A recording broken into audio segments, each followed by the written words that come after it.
Julius Caesar lahir pada tanggal 12 atau tanggal 13 Juli tahun 100 sebelum Masehi, di dalam keluarga patrician yang bernama Gaius Julius Caesar. Meskipun keluarganya berasal dari garis keturunan bangsawan, mereka mengalami penurunan status sosial dan finansial. Keluarga ini dulunya memiliki pengaruh yang signifikan di Roma, tetapi seiring berjalannya waktu, kekuasaan mereka menurun. Ayahnya, Gaius Julius Caesar Ser, adalah seorang gubernur provinsi, namun ia meninggal ketika Caesar masih sangat muda, meninggalkan keluarga mereka dalam keadaan sulit. Sebagai anak dari keluarga yang berjuang untuk memulihkan status sosialnya, Caesar belajar untuk beradaptasi.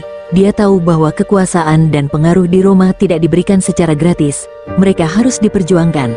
Sejak usia dini, ia menunjukkan bakat luar biasa dalam berbicara di depan umum dan membangun hubungan. Ini menjadi modal berharga bagi ambisinya di masa depan. Caesar dibesarkan di lingkungan yang penuh dengan intrik politik. Roma saat itu adalah pusat kekuasaan, tetapi juga tempat pertarungan brutal antara elit politik. Dalam masyarakat yang terpecah antara dua kubu utama, Populares dan Optimates, Caesar memilih untuk bersandar pada Populares. Populares adalah kelompok yang memperjuangkan hak-hak rakyat biasa dan lebih mendukung kebijakan yang berpihak kepada mereka. Sedangkan Optimates cenderung mempertahankan kekuasaan aristokrasi. Dalam pendidikan formalnya, Caesar belajar banyak tentang retorika, hukum, dan filsafat. Ia adalah murid yang cerdas dan sangat tertarik pada ajaran-ajaran pemimpin besar sebelumnya, seperti Alexander Agung dan Scipio Africanus. Inspirasi dari sejarah dan kebudayaan membuatnya memahami pentingnya kepemimpinan dan strategi. Sejak kecil, dia bermimpi untuk mengubah nasib bukan hanya keluarganya, tetapi juga seluruh Roma. Setelah menyelesaikan pendidikannya, Caesar mulai mengambil langkah pertama di panggung politik Roma. Pada usia 17 tahun, ia diangkat menjadi militer sebagai bagian dari angkatan bersenjata Roma. Di sana, ia menunjukkan keberanian dan keterampilan yang luar biasa. Dalam satu kesempatan, ia mengalihkan pasukan yang terjebak dalam pertempuran dan menyelamatkan banyak nyawa. Keberanian ini menarik perhatian para jenderal dan pejabat tinggi, menjadikannya sebagai orang yang diperhitungkan di kalangan militer. Namun, ambisi Caesar tidak hanya berhenti pada karir militer. Pada usia 20 tahun, ia menikahi Cornelia, putri dari seorang politikus terkemuka, untuk memperkuat posisinya di kalangan elit Roma. Namun, pernikahan ini juga membawa tantangan tersendiri. Ayah mertuanya tidak setuju dengan ambisi politik Caesar, yang mendorongnya untuk terus maju meskipun menghadapi rintangan. Selama periode ini, konflik antara Populares dan Optimates semakin mengintensif. Setelah meraih beberapa kesuksesan di militer, Caesar merasa siap untuk memasuki arena politik. Pada tahun 68 SM, ia terpilih menjadi anggota Dewan Plebis, lembaga yang mewakili suara rakyat. Disinilah, Caesar mulai mengasah keterampilannya dalam berpolitik, mempelajari bagaimana cara mendapatkan dukungan dan menghadapi lawan-lawan politiknya. Caesar menyadari bahwa untuk mengubah Roma, ia perlu mengumpulkan kekuatan di sekitarnya. Ia menjalin aliansi dengan pemimpin-pemimpin penting lainnya, termasuk Pompei dan Crassus. Gabungan kekuatan ini dikenal sebagai triumvirat, yang memberi Caesar kesempatan untuk memperluas pengaruhnya. Seiring dengan ambisinya yang terus tumbuh, Caesar mulai menciptakan citra sebagai pahlawan rakyat. Dia meluncurkan program-program sosial, memperjuangkan hak-hak kaum miskin, dan memberikan bantuan kepada mereka yang membutuhkan. Dengan cara ini, ia tidak hanya mendapatkan dukungan dari rakyat, tetapi juga memperkuat posisinya di Senat. Setiap kali ia kembali dari kampanye militer, rakyat menyambutnya sebagai pahlawan. Saat ia membagikan tanah kepada veteran perang dan memberikan subsidi kepada petani, Caesar menjadi sosok yang semakin dicintai. Dia berhasil memanfaatkan momentum tersebut untuk mengatasi lawan-lawan politiknya dan mengamankan kursi konsul, posisi tertinggi di pemerintahan Roma. Namun, di balik semua pencapaian ini, ada bayangan gelap yang menghantui perjalanan Caesar. Ambisi dan popularitasnya membuat banyak musuh, dan mereka yang merasa terancam mulai merencanakan sesuatu yang berbahaya. Ketidakpuasan di kalangan elit Roma akan semakin meningkat seiring dengan pengaruhnya yang semakin besar.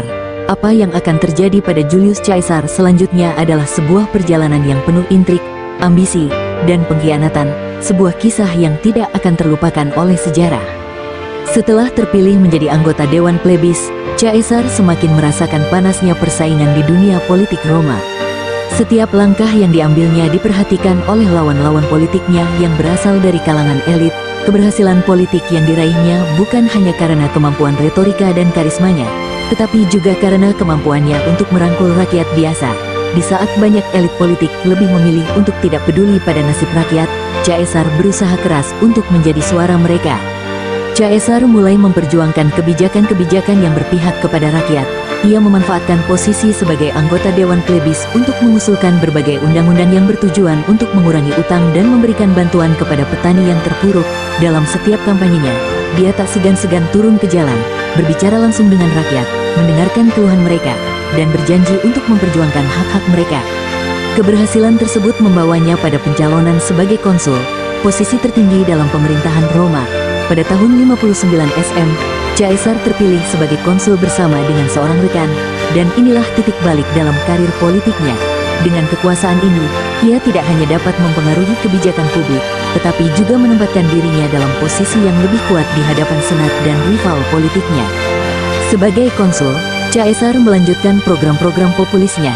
Salah satu tindakan pertamanya adalah melaksanakan reformasi agraria, yang sangat menguntungkan bagi kaum petani dan veteran perang. Dia memberikan tanah kepada mereka yang telah berjuang demi Roma, serta menjanjikan perlindungan hukum terhadap hak-hak mereka. Dalam waktu singkat, nama Caesar menjadi sorotan di kalangan rakyat. Keberhasilan Caesar dalam menduduki posisi konsul tidak terlepas dari dukungan dua tokoh besar lainnya, Pompei dan Crassus. Bersama-sama, mereka membentuk aliansi yang dikenal sebagai Triumvirat pertama. Masing-masing anggota Triumvirat memiliki kepentingan yang saling menguntungkan. Pompei, seorang jenderal terkemuka, ingin memperluas kekuasaannya di timur, sementara Crassus, seorang konglomerat terkaya di Roma, ingin mendapatkan kontrol lebih atas kekayaan. Triumvirat ini menjadi kekuatan yang mengubah wajah politik Roma. Melalui aliansi ini, Caesar dapat memanfaatkan sumber daya dan dukungan dari kedua sekutunya. Mereka saling melindungi dan membantu dalam mencapai tujuan politik masing-masing. Namun, meskipun aliansi ini terlihat kuat, benih-benih konflik sudah mulai ditanam di antara mereka. Dengan kekuasaan yang semakin besar, Caesar menjadi semakin berani dalam mengambil keputusan. Namun, ketegangan mulai meningkat di antara anggota senat yang merasa terancam oleh ambisi Caesar. Mereka mulai merancang rencana untuk mengurangi pengaruhnya. Dalam sidang-sidang senat, para senator mengungkapkan ketidakpuasan mereka terhadap tindakan populis yang diambil oleh Caesar, mengklaim bahwa ia melawan prinsip-prinsip republik. Caesar menyadari bahwa lawan-lawannya di senat tidak akan tinggal diam. Namun, ia tidak takut. Ia kembali ke akar politiknya dan menggunakan dukungan rakyat untuk melawan serangan dari para senator. Dengan menampilkan diri sebagai pahlawan yang melindungi rakyat dari elit yang korup, ia berhasil mengalihkan perhatian publik dari kritik yang dilontarkan oleh para senator. Setelah menyelesaikan masa jabatannya sebagai konsul, Caesar mendapatkan kesempatan untuk memimpin ekspedisi militer ke Gallia pada tahun 58 SM. Ini adalah langkah yang sangat penting dalam karirnya. Tidak hanya untuk meningkatkan reputasi militernya, tetapi juga untuk mengamankan kekuasaan politiknya di Roma. Dengan menjadi jenderal yang sukses, dia bisa memperkuat posisinya di antara rakyat dan mengalihkan perhatian dari ketegangan politik di Roma. Caesar tiba di Gallia dengan pasukan yang terlatih dan berpengalaman. Dia menghadapi berbagai suku barbar yang tidak kenal takut dan seringkali terpecah belah. Dalam setiap pertempuran, ia menunjukkan kemampuan strategis yang luar biasa. Ia menggunakan taktik yang inovatif, seperti membangun jembatan sementara untuk melintasi sungai dan mengejutkan musuh dengan serangan mendadak. Satu pertempuran yang sangat terkenal adalah pertempuran Bibracte. Dalam pertempuran ini, Caesar menghadapi suku Helvetii yang dipimpin oleh seorang pemimpin yang tangguh. Dengan taktik yang cerdik dan keberanian, Caesar berhasil mengalahkan mereka dan menewaskan banyak pejuang Helvetii. Kemenangan ini mengukuhkan posisinya sebagai jenderal terhebat dan membuatnya dikenal di seluruh Roma. Setelah kemenangan di Bibracte, Caesar melanjutkan kampanye militer ke wilayah-wilayah lain di Gallia. Ia menghadapi suku-suku yang berbeda dan berhasil menaklukkan mereka satu persatu. Kemenangan demi kemenangan membuat namanya menjadi legenda. Di kalangan tentara, Caesar dianggap sebagai pemimpin yang karismatik dan pasukannya sangat loyal padanya. Selama 8 tahun di Gallia, Caesar mengumpulkan kekayaan dan kekuasaan yang sangat besar. Dia tidak hanya menaklukkan wilayah, tetapi juga membangun infrastruktur, termasuk jalan, kota, dan sistem pertahanan yang membantu menguatkan kendali Roma atas provinsi tersebut. Tindakannya ini membuat rakyat Gallia melihatnya sebagai pemimpin yang lebih baik daripada penguasa sebelumnya. Setelah menyelesaikan kampanye di Gallia, Caesar kembali ke Roma pada tahun 49 SM sebagai pahlawan yang sangat dihormati. Rakyat Roma menyambutnya dengan antusiasme luar biasa. Kembalinya Caesar dianggap sebagai momen bersejarah. di mana seorang pahlawan pulang setelah menaklukkan musuh-musuh yang mengancam Roma. Dengan sambutan yang hangat dari rakyat, Caesar menggunakan momentum ini untuk semakin memperkuat posisinya. Dia menyampaikan pidato yang menyentuh hati, menggambarkan perjuangan dan pengorbanan yang telah dia lakukan demi Roma. Dia meminta rakyat untuk bersatu dan berjuang bersama untuk masa depan yang lebih baik. Namun, kembalinya Caesar tidak semulus yang diharapkan. Sementara rakyat mendukungnya, Senat dan para elit politik mulai merasa terancam. Mereka khawatir dengan popularitas Caesar yang terus meningkat dan kekuasaannya yang tak terbatas. Para senator yang merasa terpinggirkan merencanakan strategi untuk menyingkirkan Caesar dari panggung politik. Salah satu langkah yang diambil oleh Senat adalah melobi Pompei untuk berbalik melawan Caesar. Meski Pompei adalah bagian dari triumvirat, ambisi politiknya membuatnya tidak senang dengan dominasi Caesar. Ketegangan semakin meningkat, dan duel politik di antara mereka tidak terhindarkan. Saat situasi semakin memanas, Caesar dihadapkan pada pilihan sulit. Senat mengeluarkan perintah untuk kembali ke Roma tanpa pasukannya. Dalam pikiran banyak orang, perintah ini berarti menyerahkan kekuasaan kepada lawan-lawannya. Namun, Caesar tidak bersedia untuk mundur. Dengan keberanian yang luar biasa, Caesar memutuskan untuk membawa pasukannya melintasi sungai Rubicon. Dalam perjalanan ini, ia mengucapkan kalimat terkenal, "Alea iacta est, dadu telah dilempar." Ini adalah langkah yang berani dan berisiko tinggi, yang mengubah jalannya sejarah Roma selamanya. Melalui tindakan ini, Caesar menantang Senat dan menetapkan kursus yang akan membawa pada konflik terbuka. Kembalinya Caesar ke Roma dengan pasukan mengakibatkan pecahnya perang saudara. Di satu sisi, ada Caesar dan pasukannya, dan di sisi lain, ada Pompei yang bersekutu dengan Senat. Rakyat Roma terpecah, dan situasi menjadi semakin tegang. Ketika perang saudara dimulai, semua yang telah dibangun Caesar selama ini dipertaruhkan. Banyak pasukan yang mendukung Caesar merasa terinspirasi oleh visi dan keberaniannya. Mereka tahu bahwa pemimpin mereka berjuang demi kepentingan rakyat. Sementara itu, pasukan Pompei, meskipun kuat, dihadapkan pada tekanan dari rakyat yang beralih mendukung Caesar. Perang saudara ini tidak hanya mempengaruhi elit politik, tetapi juga seluruh masyarakat Roma. Pertempuran besar pertama dalam perang saudara terjadi di Pharsalus pada tahun 48 SM. Dalam pertempuran ini, Caesar menghadapi Pompei yang memiliki kekuatan lebih banyak. Namun, pengalaman dan strategi Caesar membawa kemenangan baginya. Dia memanfaatkan taktik yang cerdik untuk menggagalkan serangan musuh dan mengubah arah pertempuran. Setelah kemenangan ini, Pompei melarikan diri ke Mesir. Tetapi sayangnya, ia dibunuh di sana. Kematian Pompei membawa keuntungan besar bagi Caesar, tetapi juga meningkatkan ketegangan di antara para lawan politiknya. Meskipun dia meraih kemenangan di medan perang, musuh-musuhnya semakin bersatu dalam kebencian mereka terhadapnya. Setelah meraih kendali atas Roma, Caesar tidak mengabaikan kewajibannya sebagai pemimpin. Dia memperkenalkan berbagai reformasi, termasuk pembaruan hukum, reformasi sistem perpajakan, dan pengurangan utang bagi rakyat. Dalam prosesnya, ia mencoba membangun stabilitas dan menciptakan kehidupan yang lebih baik bagi warga Roma. Namun, langkah-langkah ini menuai kontroversi. Banyak senator merasa terancam oleh kekuasaan absolut yang dijalankan oleh Caesar. Mereka melihat tindakan-tindakannya sebagai usaha untuk menjadikan dirinya raja. Para senator berusaha untuk menyatukan kekuatan mereka melawan Caesar, tetapi ia tetap berpegang pada dukungan rakyat yang sangat setia. Meskipun Caesar menikmati dukungan besar dari rakyat, konflik di antara elit politik tidak kunjung reda. Para senator berencana untuk menghentikan ambisi Caesar sebelum menjadi terlalu besar. Mereka merasa bahwa jika Caesar terus mempertahankan kekuasaan seperti ini, Roma akan kehilangan esensi sebagai republik. Kedatangan Cleopatra, Ratu Mesir, ke Roma membawa gejolak baru dalam politik. Hubungan antara Caesar dan Cleopatra semakin kuat, dan hal ini membuat para senator semakin curiga. Mereka khawatir bahwa Caesar akan membentuk aliansi dengan Mesir dan menggunakan kekuasaannya untuk mengekspansi wilayah Roma lebih jauh.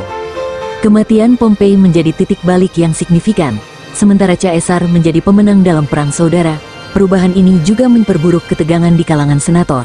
Mereka mulai menyusun rencana untuk melawan Caesar.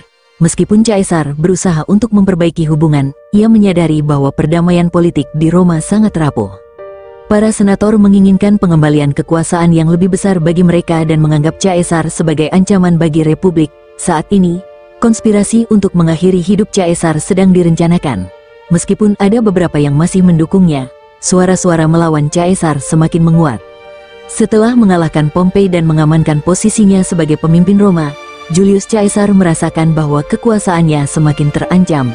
Di tengah suasana politik yang tidak stabil, banyak senator merasa terganggu oleh kebijakan-kebijakan populis yang ia terapkan. Mereka mulai merasa bahwa Caesar telah melampaui batas, tidak hanya menguasai kekuasaan eksekutif tetapi juga mencoba mendominasi lembaga-lembaga pemerintahan lainnya. Keberhasilan Caesar dalam mengkonsolidasikan kekuasaan dan pengaruhnya di seluruh Roma menimbulkan kecemasan di kalangan elit politik. Meskipun banyak rakyat biasa yang menyukainya, para senator merasa bahwa Caesar telah berusaha untuk merubah republik menjadi kerajaan pribadi. Ketika Caesar mendeklarasikan dirinya sebagai diktator seumur hidup, hal ini menjadi titik kritis yang membuat ketidakpuasan di kalangan para senator semakin meningkat. Dalam suasana tegang ini, beberapa senator mulai merancang rencana untuk mengakhiri kekuasaan Caesar. Salah satu tokoh yang paling vokal dalam konspirasi ini adalah Gaius Cassius Longinus, seorang senator yang dikenal karena kecerdasannya dan kemampuannya dalam merencanakan strategi. Ia berusaha menarik dukungan dari rekan-rekannya untuk bersama-sama menghentikan ambisi Caesar yang semakin besar. Cassius menyadari bahwa satu-satunya cara untuk menghentikan Caesar adalah dengan menyingkirkannya. Ia mulai merencanakan pertemuan rahasia dengan para senator lainnya, termasuk Brutus, seorang sahabat dekat Caesar. Meskipun Brutus memiliki hubungan yang akrab dengan Caesar, Cassius berusaha meyakinkannya bahwa tindakan pengkhianatan ini adalah demi kepentingan republik. Brutus, yang terkenal dengan prinsip-prinsip moralnya, awalnya ragu untuk terlibat dalam konspirasi ini. Ia merasa terjebak dalam dilema antara kesetiaannya kepada sahabatnya dan tanggung jawabnya terhadap Roma. Namun, Cassius berhasil meyakinkan Brutus bahwa Caesar berpotensi menjadi tiran, dan tindakan mereka akan menyelamatkan republik. Cassius menggambarkan Caesar sebagai ancaman bagi kebebasan dan nilai-nilai yang dipegang oleh Roma. Ia mengklaim bahwa jika Caesar dibiarkan terus berkuasa, masa depan Roma akan gelap. Setelah melalui berbagai diskusi dan debat, Brutus akhirnya tergoda untuk bergabung dengan konspirasi, berpikir bahwa tindakan ini adalah untuk kebaikan rakyat dan masa depan Roma. Dengan Brutus di pihaknya, Cassius mulai mengumpulkan lebih banyak dukungan dari para senator. Mereka mengadakan pertemuan rahasia di rumah Brutus dan mengundang senator-senator lain yang juga meragukan kekuasaan Caesar. Di antara mereka adalah Casca, seorang senator yang awalnya skeptis, tetapi kemudian terpengaruh oleh argumen Cassius. Dalam pertemuan tersebut, mereka membahas rencana detail untuk membunuh Caesar. Mereka sepakat untuk melakukan tindakan ini pada hari Ides of March, yang jatuh pada tanggal 15 Maret. Para konspirator bertekad untuk mengakhiri kekuasaan Caesar dan mengembalikan kontrol kepada Senat. Mereka percaya bahwa dengan mengakhiri hidup Caesar, mereka akan menyelamatkan Roma dari tirani. Saat hari Ides of March mendekat, ketegangan di antara para konspirator semakin meningkat. Meskipun mereka memiliki tujuan yang sama, keraguan dan rasa takut mulai menyelimuti mereka. Beberapa di antara mereka merasa tidak nyaman dengan keputusan untuk membunuh seorang pemimpin yang telah berjuang demi Roma. Namun, Cassius terus meyakinkan mereka bahwa tindakan ini adalah langkah yang perlu. Dia menekankan pentingnya mengambil tindakan segera, sebelum Caesar semakin kuat dan sulit untuk dilawan. Pada akhirnya, para konspirator sepakat untuk melaksanakan rencana mereka. Hari Ides of March tiba, dan suasana di Roma terasa tegang. Meskipun Caesar menerima peringatan dari seorang peramal yang memberitahukan bahwa bahaya akan datang pada hari Ides, ia tetap melangkah menuju Senat dengan percaya diri. Ia merasa tak terancam, didukung oleh popularitas dan loyalitas pasukannya. Di dalam Senat, konspirator sudah bersiap-siap. Mereka berpura-pura seolah-olah tidak ada yang mencurigakan. Ketika Caesar memasuki ruangan, mereka menyambutnya dengan senyuman dan pujian. Namun, di balik senyuman itu, mereka menyimpan niat jahat. Saat Caesar mulai berbicara, Cassius memberi isyarat kepada para konspirator untuk bersiap-siap. Ketika Caesar mulai berdiskusi dengan Senat, ia merasa percaya diri dan berbicara dengan gaya yang mengesankan. Namun, saat ia sedang memberikan pidato, Brutus mendekat dan menusuknya. Kejutan melanda ruangan ketika Caesar melihat sahabatnya mengkhianatinya. Dalam kebingungan dan ketidakpercayaan, Caesar berbalik dan menyaksikan serangan bertubi-tubi dari para konspirator. Saat Caesar jatuh ke tanah, dia mengucapkan kata-kata yang menjadi legendaris, "Et tu, Brute, kau juga." Brutus, kalimat ini bukan hanya menunjukkan rasa sakitnya terhadap pengkhianatan sahabatnya, tetapi juga menjadi simbol dari pengkhianatan yang paling menyedihkan. Momen ini mengguncang Roma dan menandai akhir dari kekuasaan Caesar. Setelah pembunuhan, kekacauan melanda Senat. Para senator yang terlibat dalam konspirasi mulai panik. Meskipun mereka berhasil membunuh Caesar, mereka tidak tahu bagaimana melanjutkan. Alih-alih merasa berkuasa, mereka menyadari bahwa tindakan mereka telah menciptakan ketidakpastian di Roma. Sementara itu, rakyat Roma yang menyaksikan pembunuhan itu merasa terkejut dan marah. Banyak dari mereka tidak siap untuk kehilangan pemimpin yang mereka cintai dan percayai. Rasa sakit dan kehilangan menyebar di kalangan rakyat. Mereka merasa ditinggalkan oleh senator yang seharusnya mewakili mereka. Ketidakpuasan rakyat terhadap senat semakin meningkat, dan situasi mulai menjadi semakin tidak terkendali. Kematian Caesar membawa dampak yang sangat besar bagi politik Roma. Munculnya kekosongan kekuasaan mengarah pada kekacauan dan perselisihan di antara para senator. Meskipun mereka berharap dapat mengembalikan kekuasaan kepada senat, hal ini tidak berjalan sesuai rencana. Alih-alih, muncul ketegangan antara pendukung Caesar dan lawan-lawannya. Sementara itu, sekelompok loyalis Caesar, termasuk Mark Antony, berusaha untuk menghormati warisan pemimpin mereka. Antony menjadi suara bagi rakyat yang merasa kehilangan dan berusaha menggalang dukungan untuk menjaga stabilitas. Ia memberikan pidato yang menggerakkan hati rakyat di pemakaman Caesar, menyulut emosi dan kemarahan terhadap para konspirator. Setelah pemakaman, Roma bergejolak dengan kemarahan. Rakyat mulai menyerang para senator yang terlibat dalam pembunuhan Caesar. Di jalan-jalan, terdengar jeritan dan teriakan. Rakyat menginginkan balas dendam dan menganggap para senator sebagai pengkhianat. Sementara itu, Brutus dan Cassius mencoba untuk menjelaskan tindakan mereka, tetapi mereka tidak mendapatkan dukungan dari rakyat. Rencana mereka untuk mengembalikan kekuasaan kepada senat malah berujung pada ketidakpuasan dan kekacauan. Mereka tidak pernah membayangkan bahwa pengkhianatan mereka akan memicu reaksi yang begitu besar.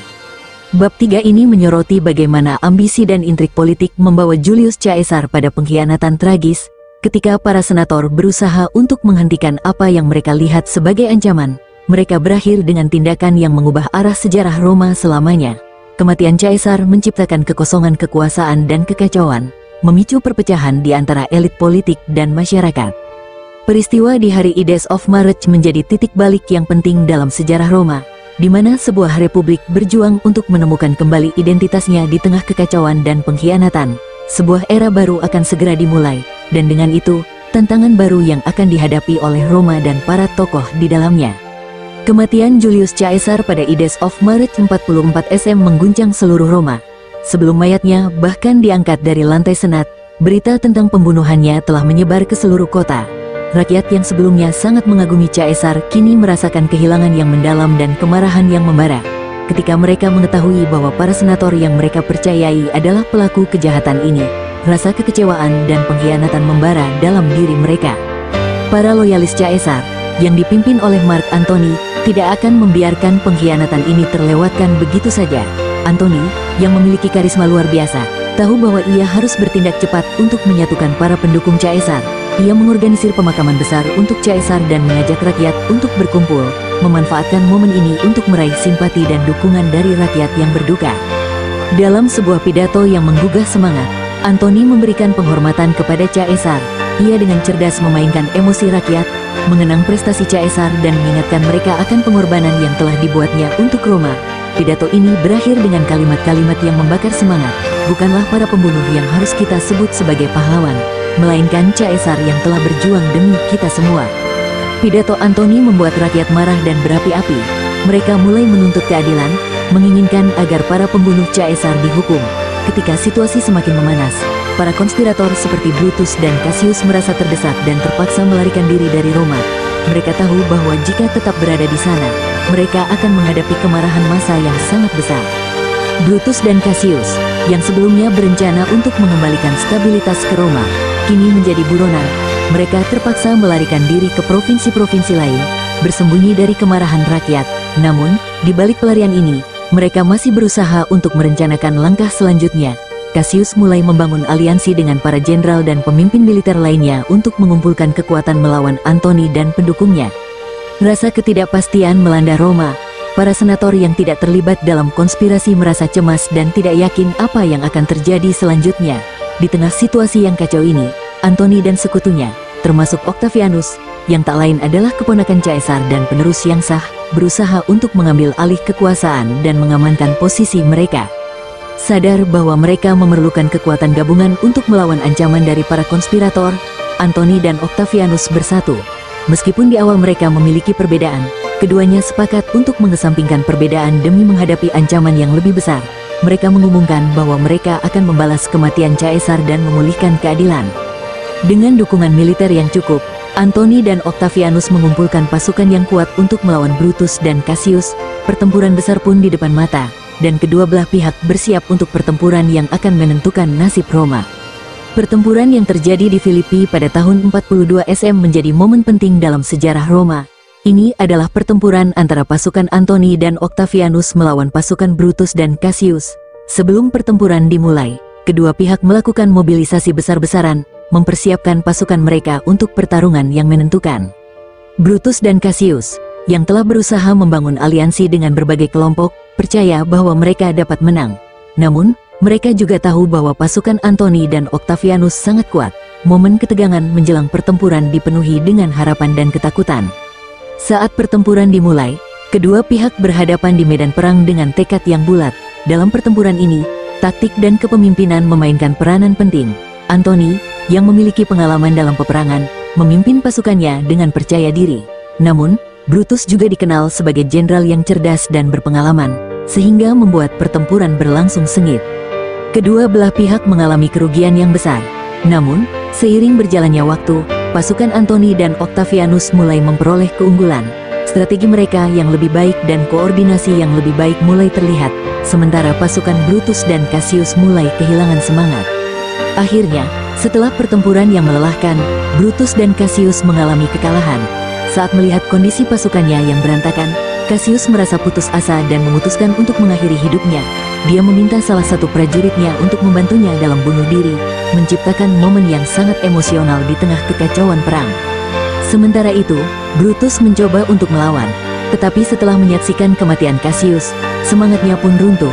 Ia menyadari bahwa perjuangannya telah berakhir dan memilih untuk mengakhiri hidupnya dengan cara yang terhormat, sebagai simbol dari perjuangannya demi Republik.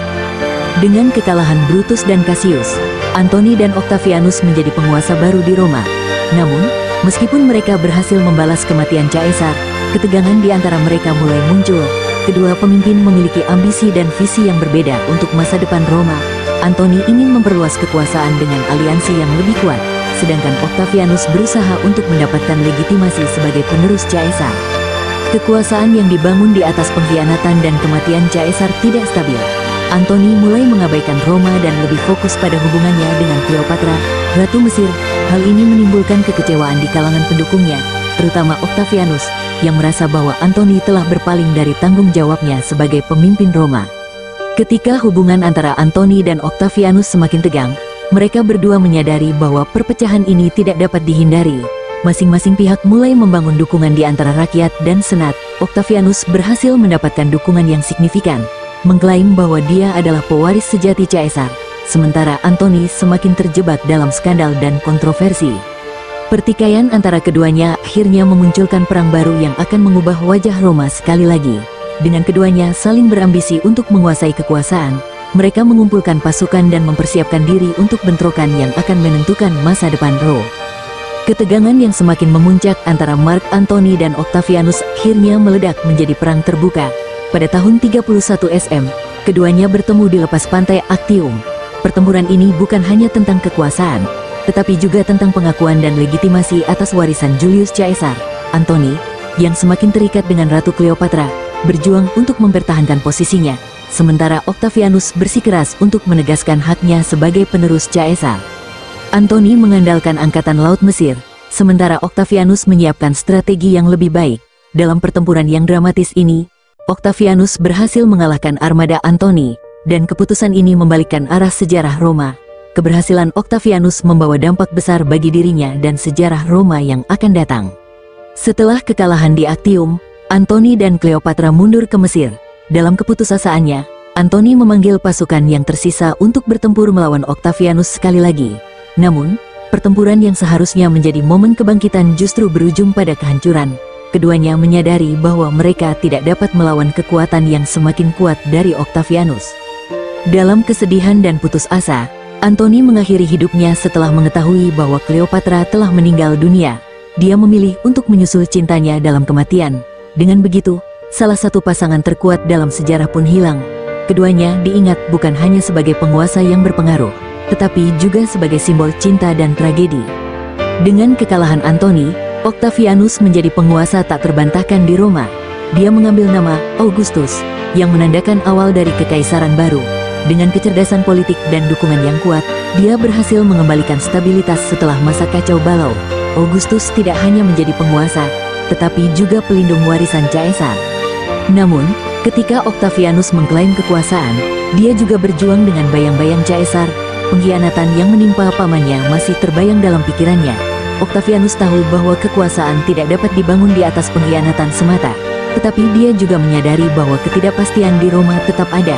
Ia bertekad untuk menghindari kesalahan yang sama dan menjadikan Roma sebagai pusat peradaban yang lebih baik. Meskipun Julius Caesar telah pergi, warisannya tetap hidup. Ia dikenang sebagai pemimpin yang berani, yang melawan berbagai tantangan demi kepentingan rakyatnya. Ia mengubah Roma dari sebuah republik menjadi kekaisaran. Pembangunan infrastruktur, reformasi sosial, dan kebijakan yang berpihak pada rakyat membuatnya dicintai oleh banyak orang. Namun, pengkhianatan yang menghancurkan hidupnya juga mengajarkan pelajaran berharga tentang kekuasaan dan ambisi. Sejarah mencatat bahwa mereka yang berjuang untuk kekuasaan seringkali tidak menyadari konsekuensi dari tindakan mereka.